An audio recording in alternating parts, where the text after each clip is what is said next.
Paano magkaroon ng asawang bigay ng Diyos? Marami ang naghahanap ng asawa, pero kakaunti ang naghahanap muna ng Diyos. If you're single, waiting, or even praying for the right partner, this message is for you. Marami sa atin ang nagtatanong, Lord, kailan mo ako bibigyan ng asawa? Pero, mas mahalagang tanong ito, handa na ba akong maging asawa na karapat-dapat sa bigay ng Diyos? Today, pag-uusapan po natin, paano nagmumula ang asawang bigay ng Diyos? Ano ang stoic wisdom tungkol sa tamang timing at character? Stay until the end. This might change how you pray, wait, and prepare. Number 1. Ano ang asawang bigay ng Diyos? Kawikaan 18:22.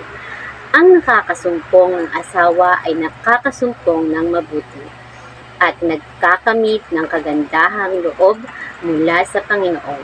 Hindi sinasabi ng talatang ito na lahat ng asawa ay ibigay ng Diyos.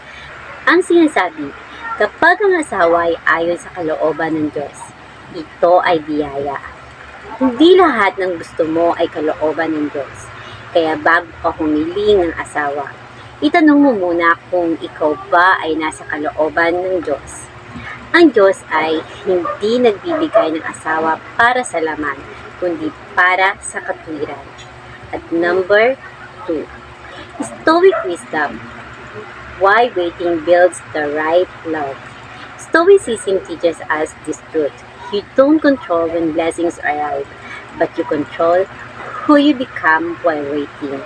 Sa Stoic philosophy, hindi mo kontrolado ang timing, pero kontrolado mo ang character mo. Hindi mo minamadali ang bagay na may halaga. Love is not something you chase. It's something you are prepared for. Kung emotionally broken ka, insecure or hindi pa healed, kahit dumating ang tamang tao, masisira mo din ang relasyon. At number 3, unahin ang Diyos bago ang pag-ibig. Mateo 6:33, datapwat hanapin muna ninyo ang kanyang kaharian at ang kanyang katwiran, at ang lahat ng mga bagay na ito ay pawang idaragdag sa inyo. Kapag inuna mo ang Diyos, inaayos niya pati ang buhay mo, kasama na ang pag-aasawa. Hindi mo pwedeng hingin sa Diyos ang isang taong matino, may takot sa Diyos, maayos ang puso. Kung ikaw mismo ay hindi pa sumusunod, hindi pa marunong